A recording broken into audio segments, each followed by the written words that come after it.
Regional 3R and circular economy forum के 12वें संस्करण के दूसरे दिन केंद्रीय पर्यावरण मंत्री भूपेंद्र यादव ने शिरकत की।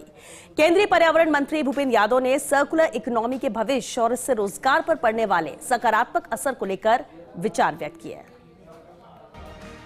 केंद्रीय मंत्री भूपेंद्र यादव ने विशेष सत्र में कहा कि वर्ष 2050 तक भारत की सर्कुलर व्यवस्था की मार्केट वैल्यू 174.74 लाख करोड़ रुपए होगी।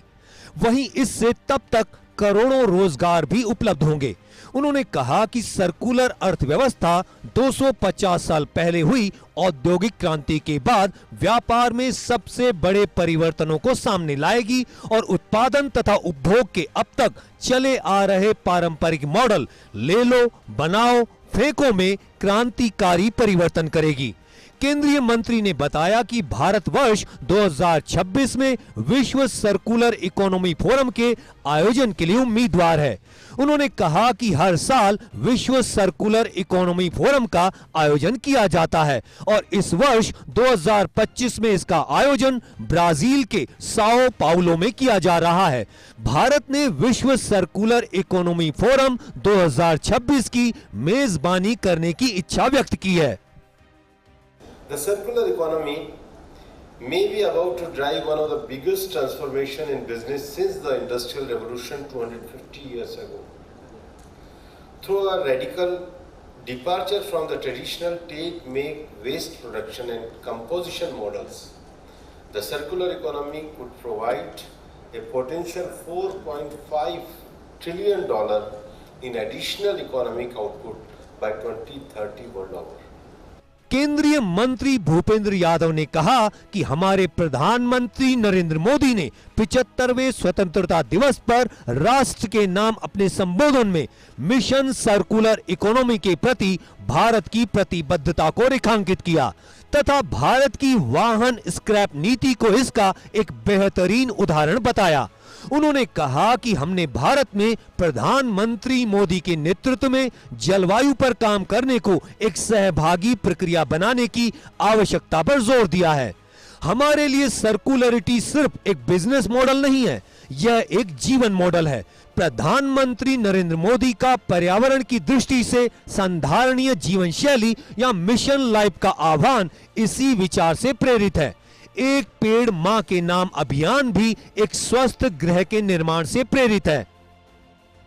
Our Honorable Prime Minister Shri Narendra Modi ji, in his address to the nation on 75th Independence Day, underscored India's commitment to Mission Circular Economy, highlighting India's vehicle scrap policy as a great example of the same. India's Mission Circular Economy is based on three sound principles. First, eliminate waste and pollution. Second, circulate products and materials. And third, regenerate nature. केंद्रीय पर्यावरण मंत्री भूपेंद्र यादव ने कहा कि देश में एक मजबूत रीसाइक्लिंग उद्योग तेजी से विकसित हो रहा है जो अर्थव्यवस्था और रोजगार सृजन में महत्वपूर्ण योगदान देगा। यह केवल एक आकांक्षा नहीं है, यह हमारे क्षेत्र की समृद्धि और भावी पीढ़ियों की भलाई के लिए जरूरी है। एशिया और प्रशांत क्षेत्र अपनी गतिशीलता और विविधता के साथ इस वैश्विक परिवर्तन का नेतृत्व करने के लिए तैयार हैं।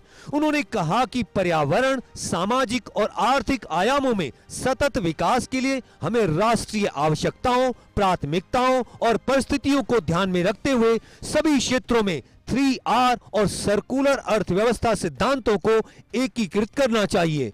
सर्कुलर अर्थव्यवस्था के सिद्धांत भारत की सांस्कृतिक विरासत के साथ गहराई से जुड़े हुए हैं।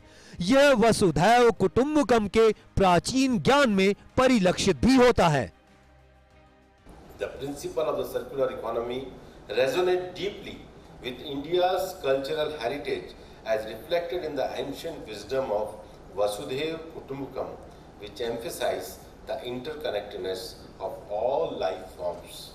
Significant waste generation necessitate advanced waste processing and recycling facilities. Regional 3R and circular economy forum के 12वें संस्करण के दूसरे दिन केंद्रीय मंत्री भूपेंद्र यादव ने विशेष सत्र को संबोधित किया। इस संबोधन के दौरान भूपेंद्र यादव ने सर्कुलर इकोनॉमी की संभावनाओं के बारे में बताया और साथ ही ये भी बताया कि सर्कुलरिटी भारत के लिए एक बिजनेस मॉडल नहीं बल्कि उसकी परंपरा में शामिल है और भारत के लिए यह एक जीवन मॉडल है। कैमरा पर्सन गिरीश के साथ Abhishek Srivastava, first India news, Jaipur.